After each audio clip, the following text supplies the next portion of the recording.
Hello everyone, welcome to IAS Darshana. I hope you all are doing very well. So without wasting any of our time, let's move to the topic of the day. Today's topic is very important for you being a UPSC aspirant or a student. That is mental health. October 10th is celebrated as World Mental Health Day. The theme of World Mental Health Day is about prioritizing mental health in the workplace. It is not a coincidence but very obvious that why we all are talking about mental health and workspace. In the past 3 months, we have lost 3 to 4 very talented workers due to work pressure based on pressure, stress, and mental health problems. They have committed suicide because of the pressure which they felt in the workplace. Problematic zone from an engineer to an accountant. Very bright students after even clearing the difficult examinations in the India are also facing a lot of mental health issues because of workplace pressure.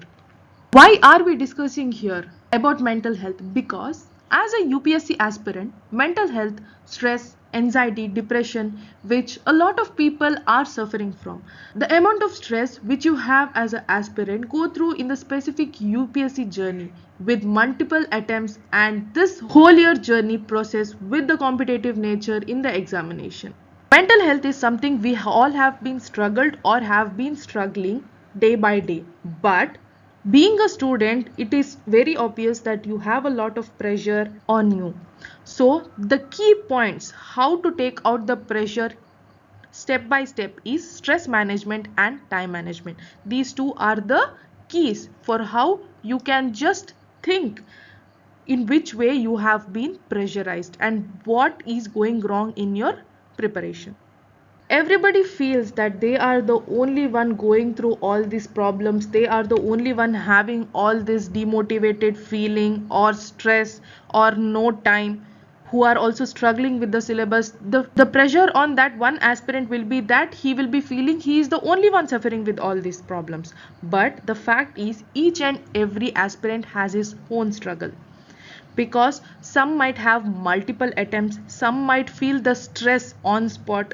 So there are different ways how you will be having the pressure.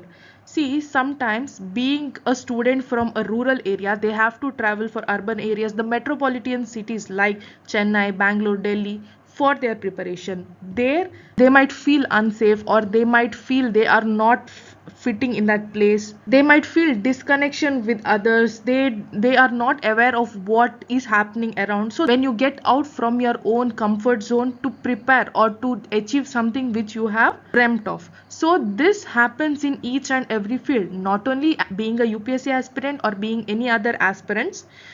It can also happen when you are working in a corporate company or being an accountant also.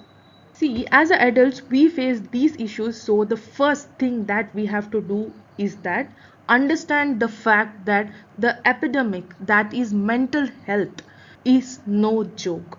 We have to take care of it. Everybody is different, everybody manages pressure in a different way, and therefore, one who sees fit all approach is not going to work now. Let's try and understand the causes, and please do understand this, that these causes in itself also give us a solution, because if you look into it and analyze the causes, you will then automatically understand the way forward. The first one is very simple and straightforward, which is pressure, the causes of mental health epidemic in India today. You have a pressure of urban life of competition, which I mentioned earlier. When you travel from one city to another, from the rural area to an urban place, you will feel dissatisfied or demotivated seeing others, comparing yourself with others. That is also a way of stress you develop in your mind and you feel demotivated. What I'm trying to say here is to connect you with the topic so that you can also be able to understand it and internalize it. We all have seen students, and the whole or issue as it happens is a lot of students physically invest a lot of their time or energy in the preparation, and they leave their hometowns as they are in a alien city or urban sectors. And a city like Delhi, Mumbai, Chennai or Bangalore also can push a lot of pressures on you which you have not felt within a familiar space.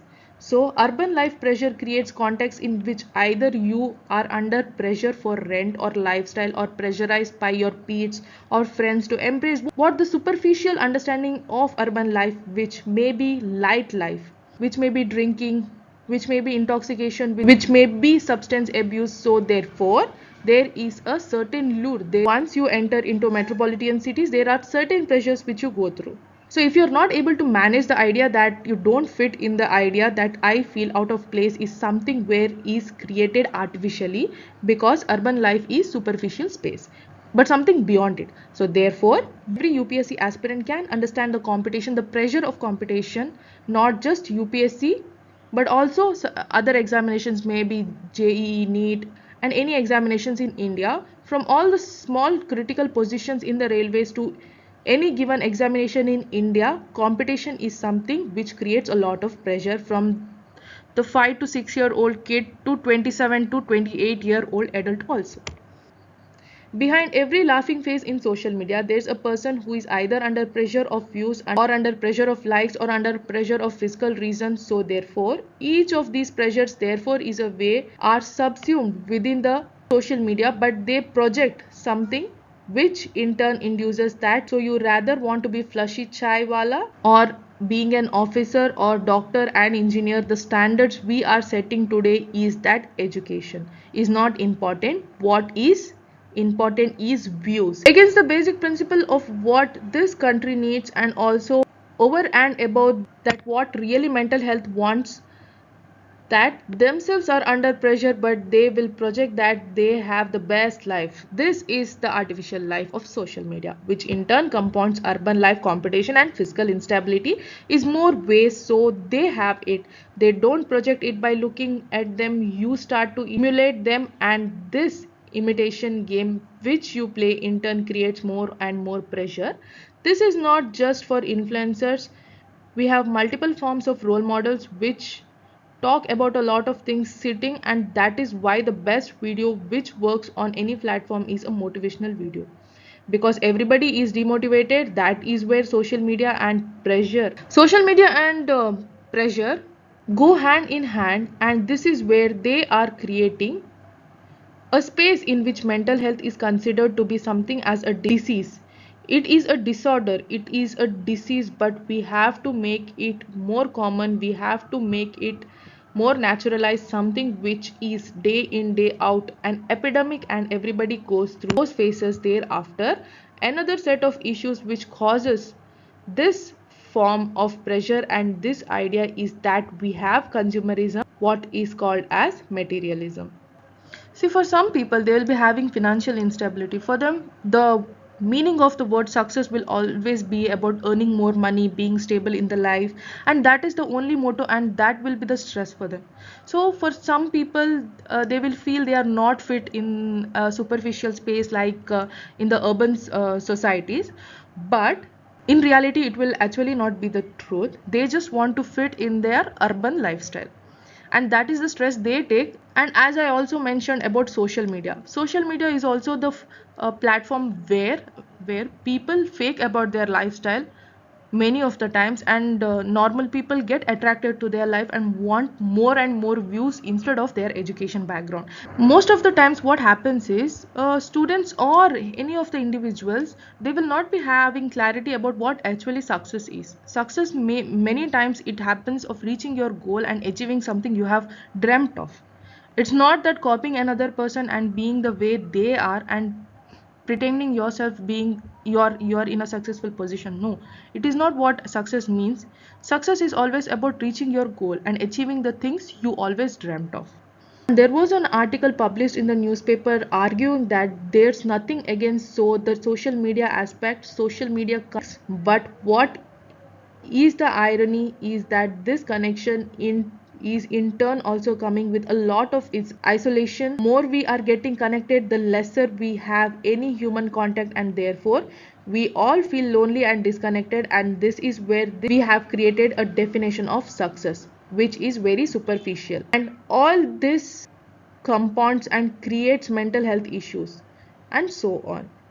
To the way forward, how do we come out of this understanding? This is where we get a lot of points, but they again seem to be quite far-fetched because we think in that.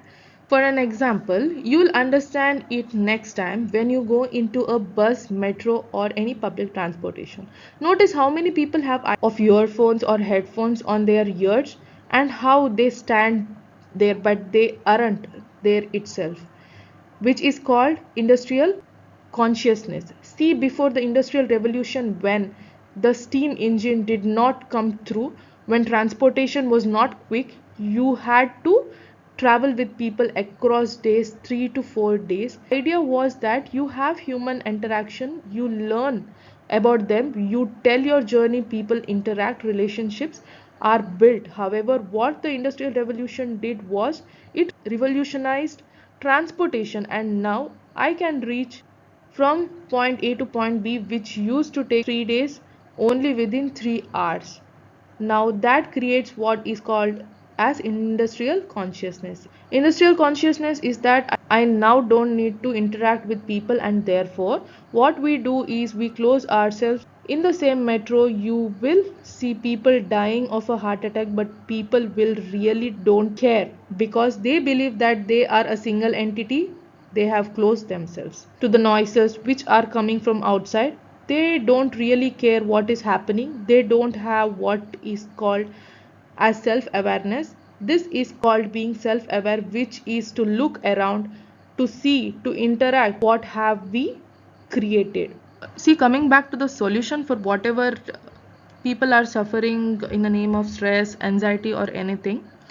See, to improve the mental health in students, here are some of the suggestions given also.